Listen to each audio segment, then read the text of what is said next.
this class back in January, I had no idea that the 6-week arc of this class was going to be spanning this incredible thing that's happening in the world and in our lives. And if I had known, I might not have had the courage to do it at this time when,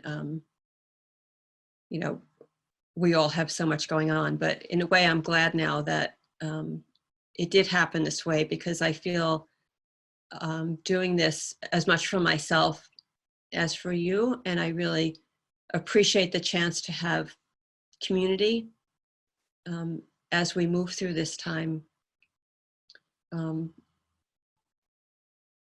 The Chinese word for crisis is the same root as the word for opportunity. And so in this, what's happening in the world and in our individual lives as a result of what's happening in the world, there's a lot of difficulty for sure, right? And there's also opportunity for us societally and individually to be deliberate about the way we respond to what's happening rather than just react. So that's what we're here for, is to just take that breath and to navigate these waters together. So I think of it like we are getting on this life raft together, and we're going to be on it for 6 weeks. And each of these 6 weeks, we don't really know what will be happening in the world, except that things will be happening, right? And when we arrive on the opposite shore in 6 weeks, that will be a new place. So the other thing that's going to happen in this 6 weeks that we can be sure of is spring. Spring will happen. So we have these things simultaneously unfolding. And I am very happy to be in this life raft with you and not alone, and to be with you, finding a rudder to help navigate these waters across to the other side, rather than just being buffeted around or reacting in ways that are not coming from what our deepest intentions. So it so happens that our time together spans these 6 weeks, and I think that's, for me personally, that's very meaningful, and I'm glad to have you with me. I know some of you, not all of you personally, but what I do know is that some of us at least have experienced recent losses of loved ones, unrelated to what's happening in the world with the virus. Some of us have been unemployed. It's very stressful. Some of us are working harder than we've ever worked because of what's happening. Also very stressful. I know that some of us, before this began, were already really struggling with anxiety and depression. And I think it's safe to say that we're all arriving here with some kind of rawness and openness. Right? And I just want to say I really appreciate the openness part of that, because when things are difficult and when we're hurt, we can contract, right, and scar over as kind of a natural instinct. But the other choice is to open our hearts Um, and so doing this together is like a choice um, to be open. And I appreciate that you've shown up and that you are open. And in on this life raft, it goes without saying, but I'll say it anyway, that everyone is welcome. So it doesn't matter how old you are, um, your race or gender or sexual orientation, your politics. None of that matters here on the life raft. We're all welcome.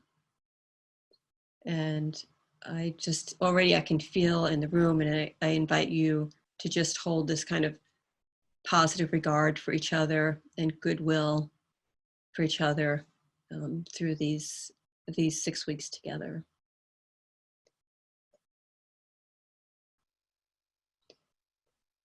So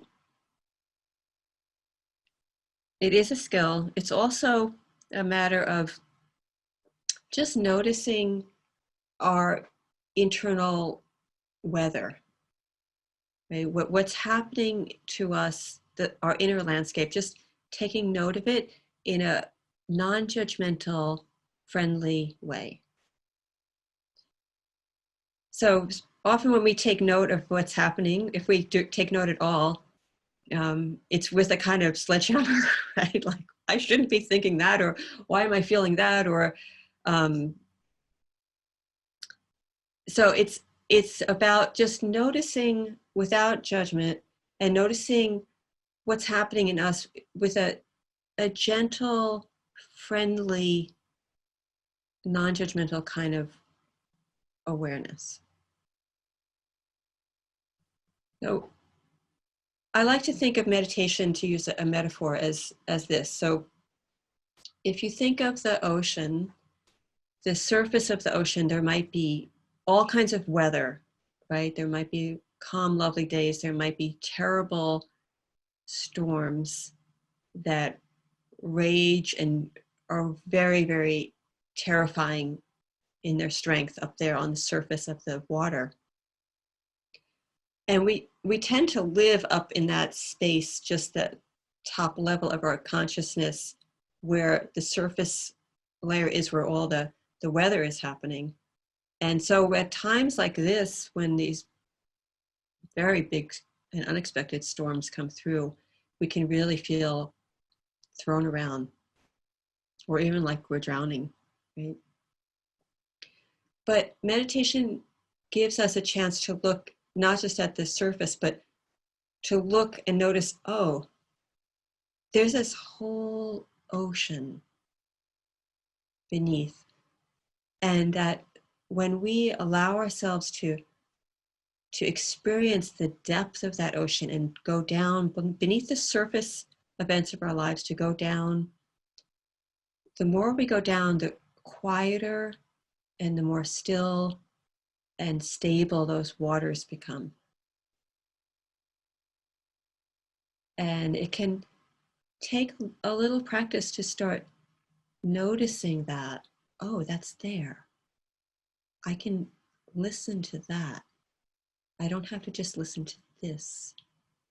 I can notice that still small voice, that inner wisdom,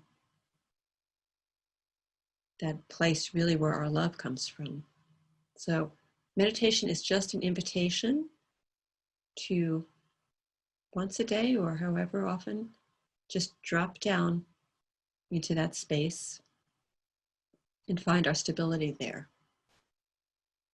So that's a little bit about what meditation is and isn't. And these 6 weeks together, as we go from one shore to the next, I will take you through some techniques, very practical techniques for accessing that space. There's no magic. It's not any voodoo thing. It's just a skill to start attuning to that space. And also in these 6 weeks, I would really like to gear our time to what you in particular are looking for and needing and what your questions are. So at the end, we'll have a little Q&A, and feel free to ask questions. And if you're not comfortable then, or we run out of time, then you can email me questions or thoughts during the week, and I will try to fold in everything that's present for us, because that's what this is about, right? It's for us in particular to navigate this time together. So so please feel free to do that. So what I'm going to do now is I'm going to read a little poem to you, and then I'm going to guide you into a meditation. So if you would like first to just stretch a little bit, if you need to take a sip of water or anything, that's you're free to do that. And just be comfortable. Be comfortable.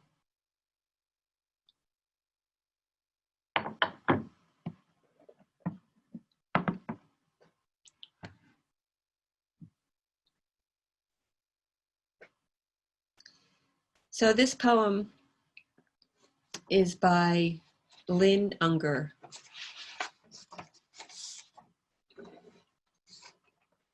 And it's called Pandemic.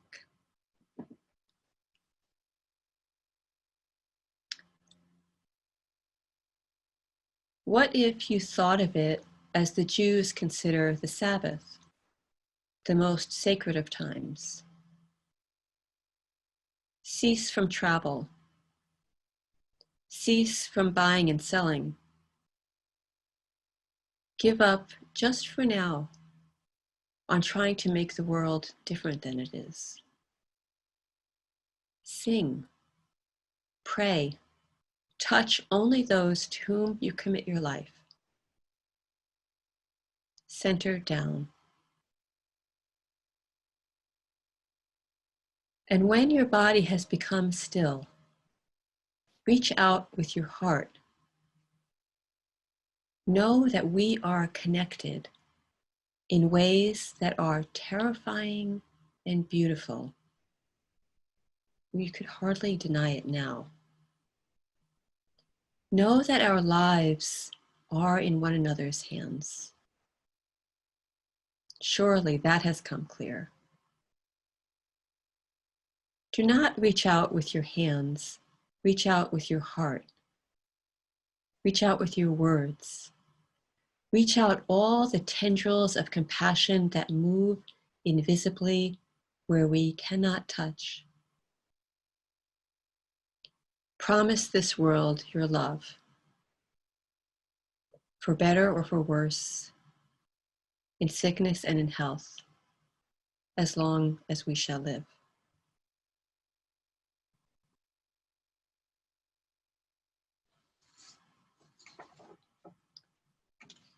So now I'm going to lead you in a little meditation. So if you haven't meditated, if you've meditated before and you know the position that works for you, you can just find that position. If you've never meditated before, number one, be comfortable.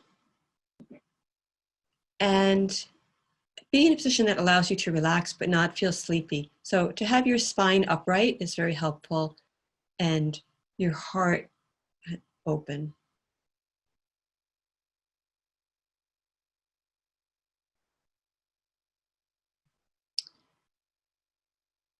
So I'm going to, just so you know what's coming up, this meditation will be about 12 minutes or so. I'm going to guide you through it. I'll leave a little bit of pauses where you won't hear my voice at all. And I'm going to end it with a little prayer. I'm going to say 3 times, may all beings be happy. May all beings be at peace. May all beings be free. And then I'm going to ring a little chime, and then we'll be done. So get into your relaxed position. And if you feel comfortable, just gently let your eyes close.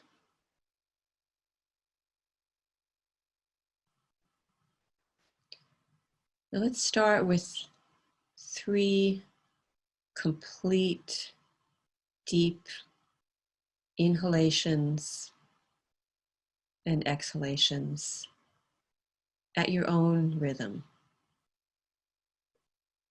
So really let your lungs fill up to the top. You can pause, a tiny pause, and then release completely. Just empty out all of that breath down to the bottom of your lungs. Any stress that you're carrying, any anxiety, any tension in your body, just completely release. And just do that 2 or 3 times at your own pace.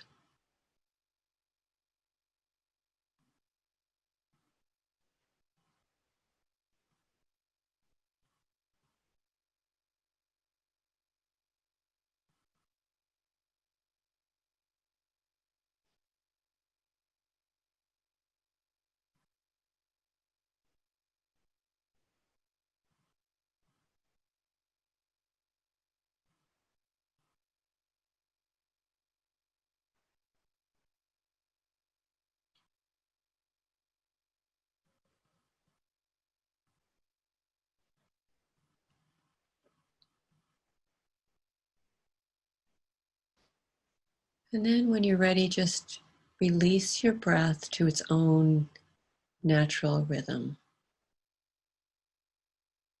Don't try to control it at all.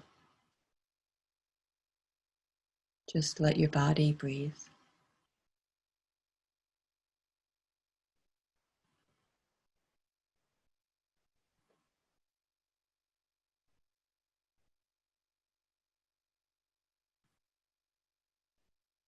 And just notice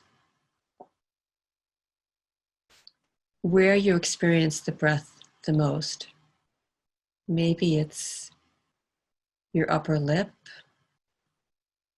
You might notice that the air is cooler as you inhale and warmer as you exhale.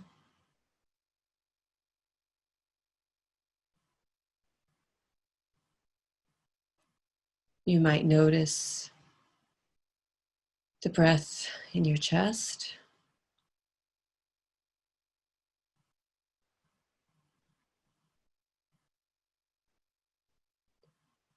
Wherever you notice it, just ride the waves of the breath.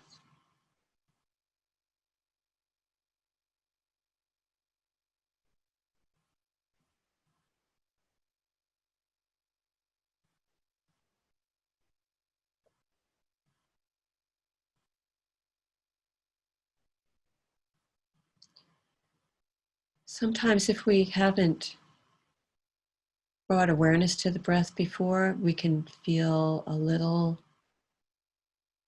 self-conscious about it, like the breath is almost halting or it's not natural, and that's normal. Don't worry about that. That will go away. Just keep riding those waves of your breath.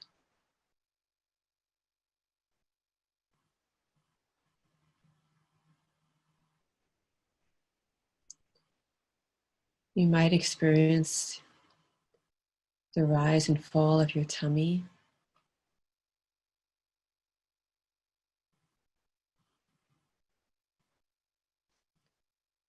The way a baby, when it's sleeping,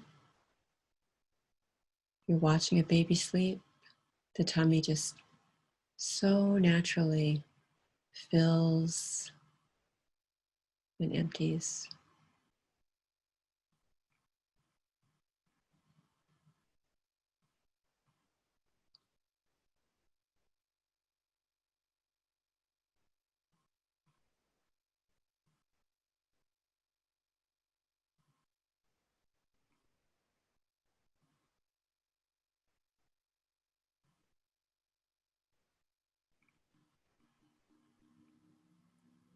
Just feeling the air enter your body. Feel your body release the air.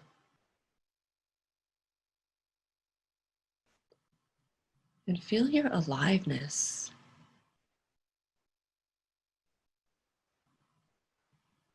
Feel the living presence of that breath filling you. You are alive.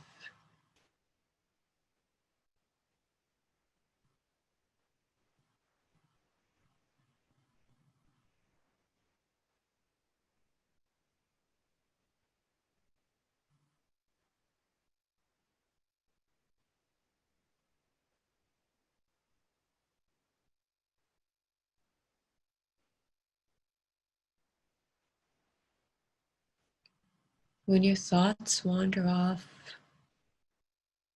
just very gently bring them back to the breath.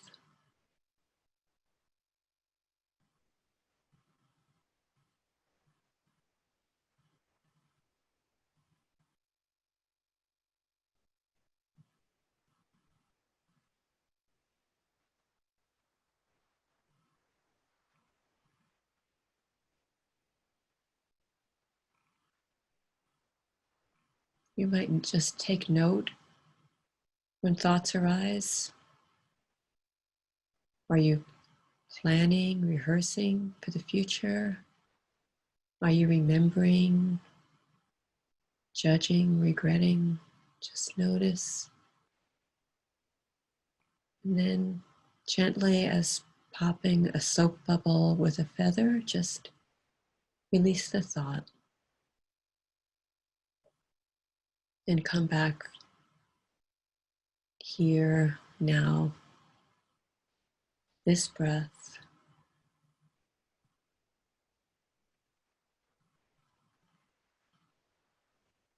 The life that's pulsing through you at this very moment.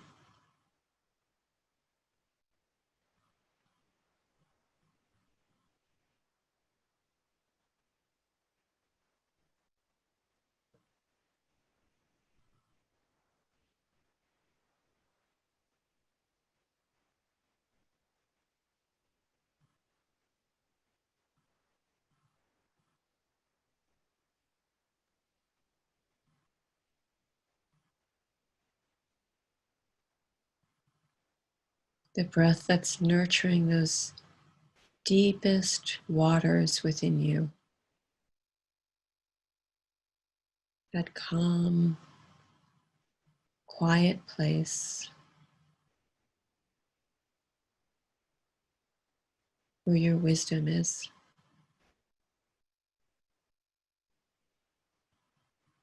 where your love comes from.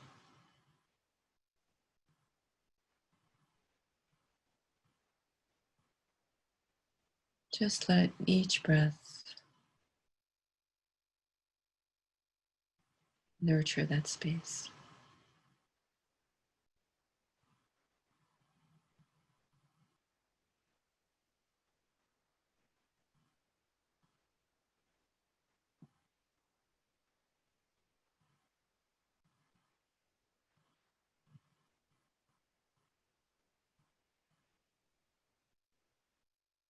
And if your mind wanders off 1,000 times,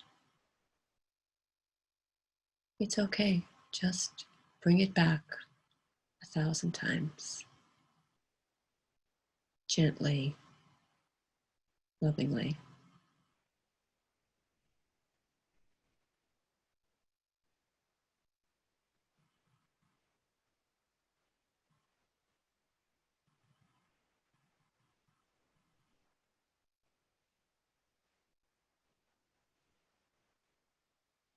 I'm going to be just silent now for a minute or two and just let you on your own just ride those beautiful waves of the breath,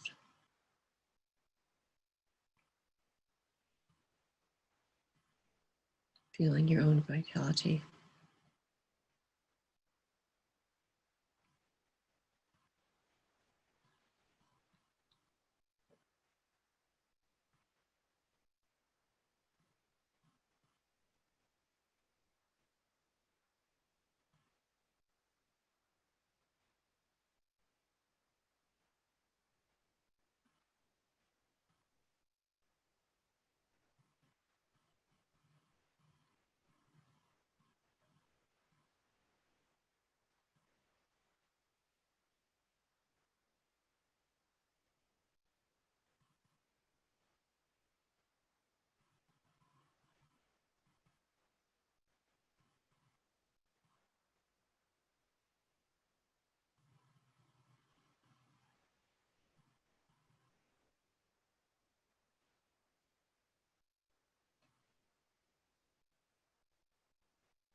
May all of us here be safe and free and protected from inner and outer harm.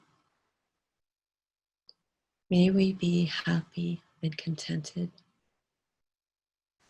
May we be healthy and whole to whatever degree possible. May we experience ease of well-being.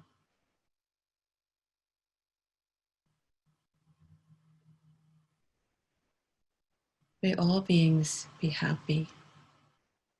May all beings be at peace. May all beings be free. May all beings be happy. May all beings be at peace. May all beings be free. May all beings be happy. May all beings be at peace. May all beings be free.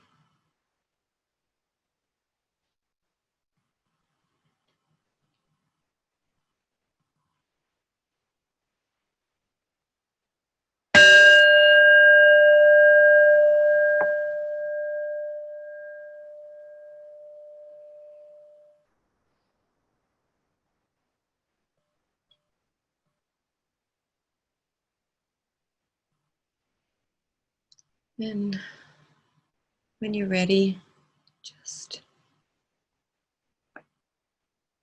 open your eyes and gently bring yourself back into the room.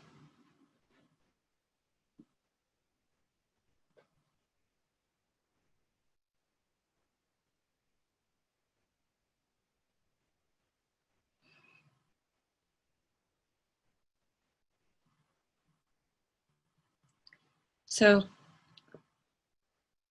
I'd like to just say a couple of things about what I offer you for this week, and then I'd like to hear your questions. So for the week, two things.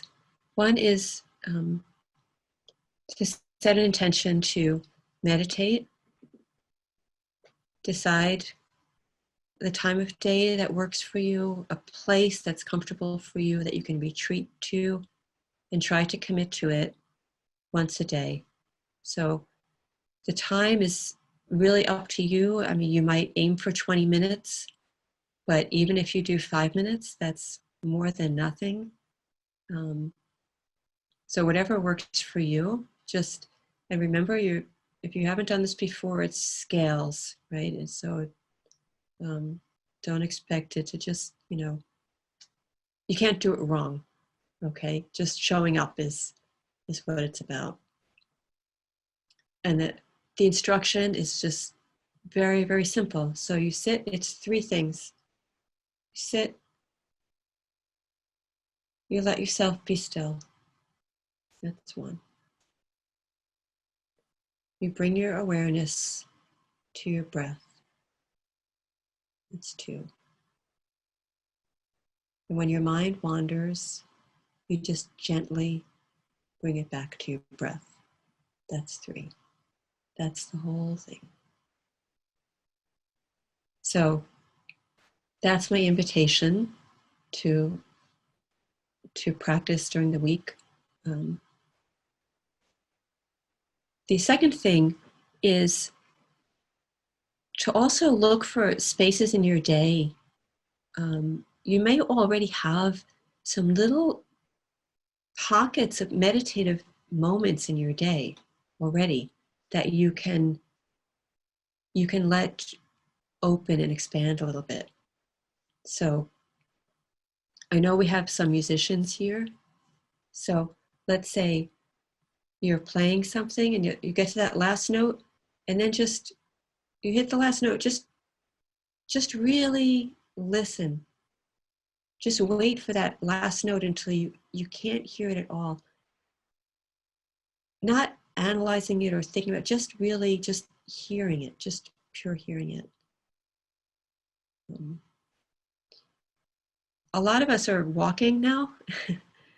Some of us may have been walkers already, but some of us may be walking now just for sanity. So walking, you might consider in your daily walk just stopping, just literally stopping at some point and just kind of freeze and notice. So you might notice sounds, and these next 6 weeks are going to be spectacular explosion of bird song, for one thing. This is the time for bird song. You might notice, even if it's just the sound of a car or breeze or whatever, just notice. Or if you're more visually inclined, you might just focus on something. Maybe it's just a cloud, or this is one of my little weirdnesses, but I like to notice the negative space between tree branches. It can be very beautiful. They're abstract shapes. They move as the tree moves in the breeze, and just noticing little things like that can kind of relieve you just for that nanosecond from all this stuff happening in here, right? The radio that's playing all the time of what we should be doing, what we haven't done, what's going to happen, what's not. Just that little pause can create space. And that space is meditative space. We might not be calling it that. And that space nourishes those deeper waters where you're still small voices. One other thing you might do, or what any of these that work for you, or of course, make up your own. But another thing we're all doing nowadays, right, is washing our hands. So you could consider every time you wash your hands as this just 20 seconds, just this meditative moment. It's so sensual, right? If you just, the world is still going to be there when you walk away from the sink, and all of your problems and the global crisis and your work troubles and your whatever, or non-work trouble, all going to just for the 20 seconds, just be with the water and the scent of the soap and the temperature and the feeling of the soap on your, just really be there. I mean, if you do that, you don't need anything else, actually. So these are just little ways. Really, the meditation we do on the cushion is for this, right? It's for the rest of our life. It's to open spaces in the rest of our life, just to nourish that deeper part of ourselves, to listen to what's there. So those are my 2 invitations to you for this week. And I would love to hear your questions, and there are no foolish questions or bad questions. So would anyone like to ask something or just reflect on your experience? Or the other thing, let me just say one more thing about next week, is let's say this week goes by. Okay, maybe you have a week, maybe you meditate every day and it's beautiful, and come back and tell us your rich experiences next week. Or maybe between now and next Thursday, you don't even think of this once, right? It's just like the next Thursday comes around and you're like, oh man, that meditation class, and I didn't even try once. Just please come back, okay? That doesn't matter.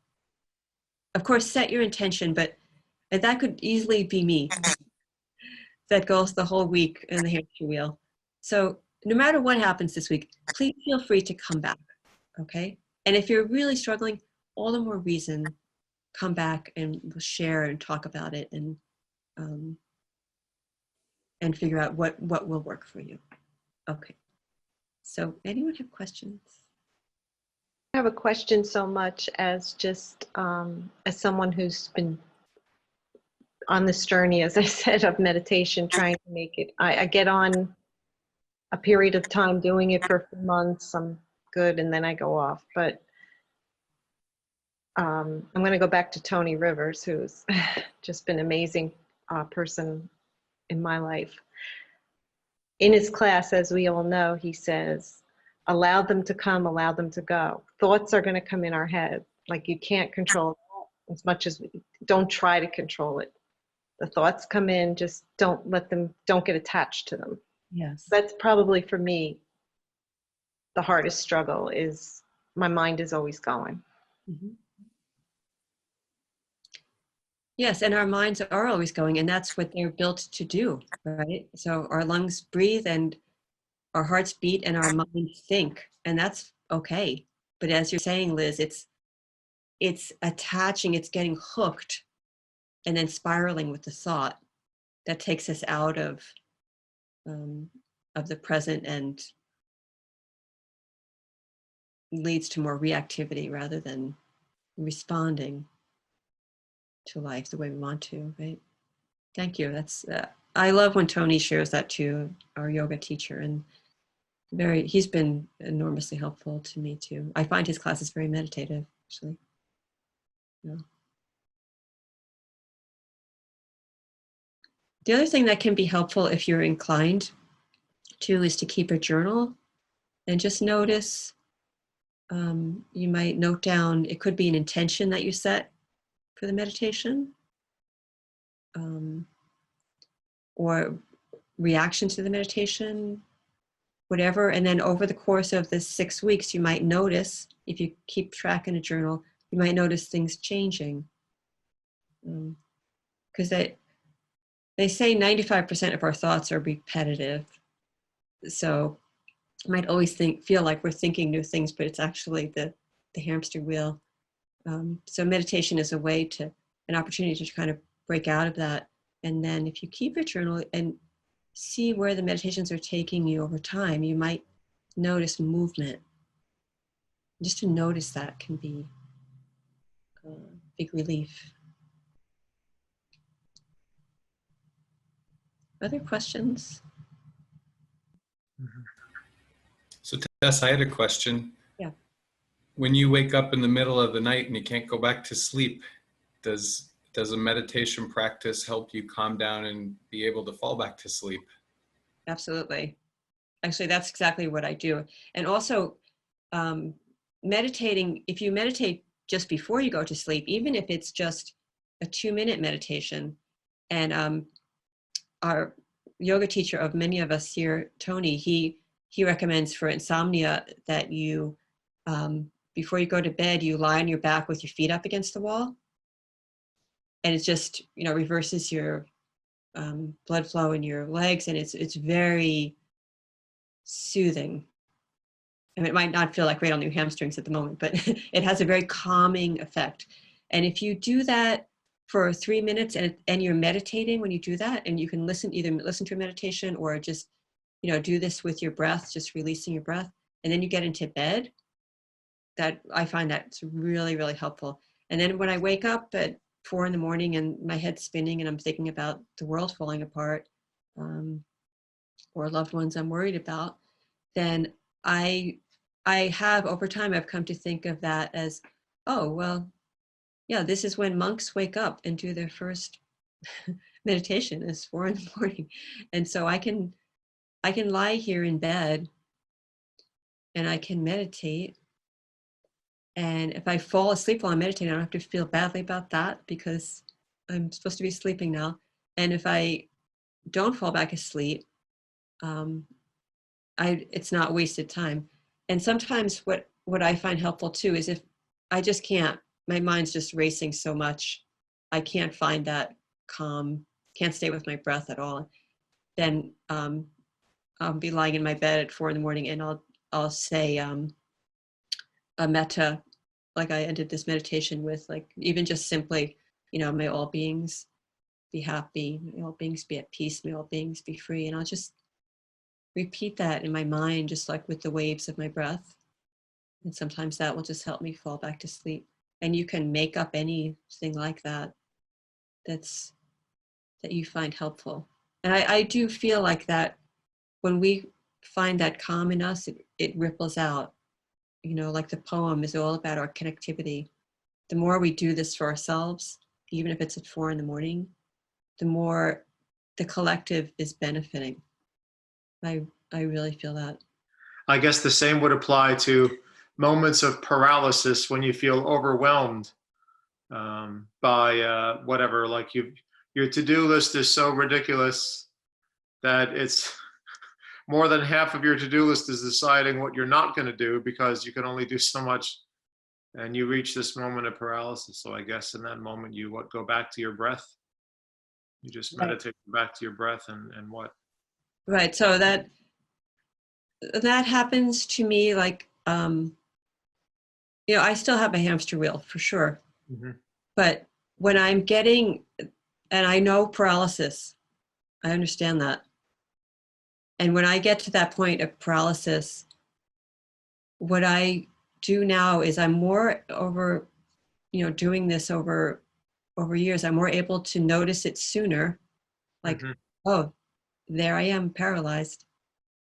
And I'm just by naming it, it sounds so simple, Mm-hmm. but just by saying, oh, look, I am terrified. I mean, it happened. I can tell you 10 times today when it happened. Mm-hmm. 10 times when I felt abject terror go through me, either because I got a text from someone or a news. And then I have gotten better at saying, wow, look at that. Look what's happening to my body. I my heart, literally, I get kind of freeze up paralysis. And just noticing and naming it, then I can say, I can sometimes even give my heart a little pat. It's okay. Yes, I won't get it all done. Yeah. It's insomnia's best friend. Paralysis and insomnia, they kind of they hang out together. Yeah. So just like bringing a little compassion to yourself in those moments, like, wow, look how hard I am trying. Look how hard my mind is working to do everything for everyone that I feel obligated to do. And just notice that in you. We all have more than we can carry, don't you think? I think so. That's, These days, for sure. yeah. So just notice that. And yeah, I'm going to drop some things. I am. And just kind of bring a friendly attitude to myself with that. Doesn't make it go away, but it helps. And then over time, that moment of awareness comes sooner. When you catch yourself and say, oh, look.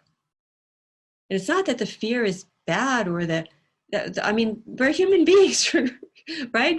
We're going to feel fear. Fear is the appropriate response now, I think. So it's not that we're fighting the fear. It's just that we're saying, oh, yeah. And then let it go. And then it'll come again. I'm not kidding when I say, like, I'm doing this for me. I'm really happy to have you in my life raft, and we'll make it to the other side. And really happy to have you with me in that journey.